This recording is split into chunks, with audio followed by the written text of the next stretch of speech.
It's well, I mean, it's like our lives are dedicated to what we've been doing for the last 15 years, and now we're like turning a corner into our 30s, where it's like, well, I mean, what else do we even do at this point, you know? It's like there's not a whole lot you can spend like a whole decade on building towards, and then, you know, all the like the things that you're supposed to have, you know, your wives and your houses and all that sort of things are kind of like poof, vanished in the mist as a result of this collective effort, which the end result would be on the radio, you know, this sort of like this pursuit of a dream, pretty much.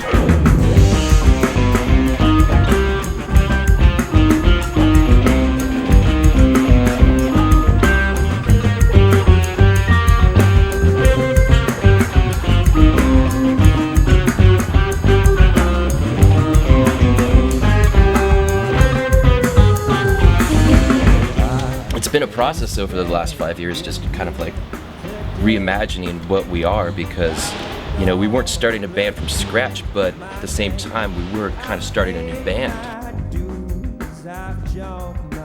I was reaching a crossroads in my life. My wife and I sat down and she said, well, you know, don't rush it, don't push it, don't force it, just you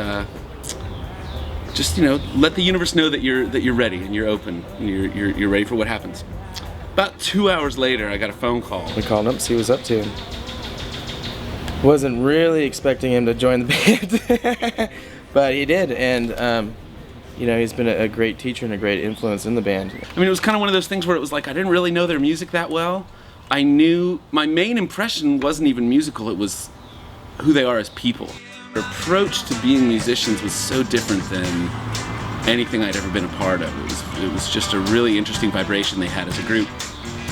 I was really, really drawn to that. Now, the truth is, Scotty, what did he do? He broke your ankle or something? Turned my ankle, was on crutches for 6 weeks. Did something horrible to his ankle, fighting a bear. The Grizzlies made a big comeback in the Bay Area.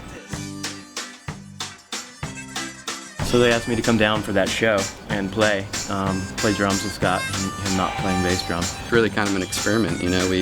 I got hurt, and 3 days after that we had an album release party.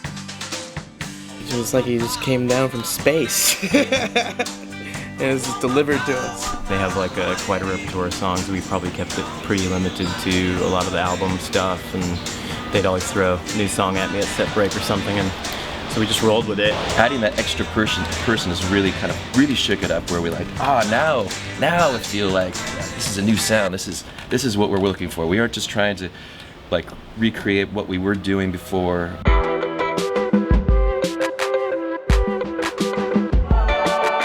I had this whole vision of a whole like crime scene, and I wanted to make it like a noir, like Pulp Fiction, like / noir kind of comic book look to it, and I wanted like it to be like either a suicide or a murdered radio, like from the 30s. So, and I wanted it to be like a 30s scene. And then it turned into like a big panorama when I started drawing it, and then it turned into like all these characters. So there's over like 100 people you could actually find throughout the whole panorama when you start looking. And I snuck some celebs in from here and there that I thought were kind of relevant to the whole story. And then it became like, all right, well, if it's a comic book cover, why not make it a comic book? So there's going to be like a whole booklet inside of it that I've turned into like a comic book, and I've illustrated every song in the same style as the cover.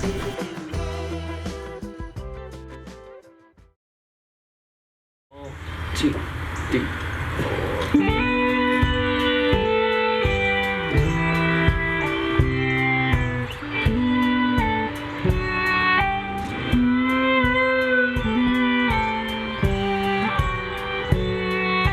Initially a song lyric, you know, for one of the songs on the record. Radio is a tragedy. I mean, it's a great place where really good music exists, not on the radio.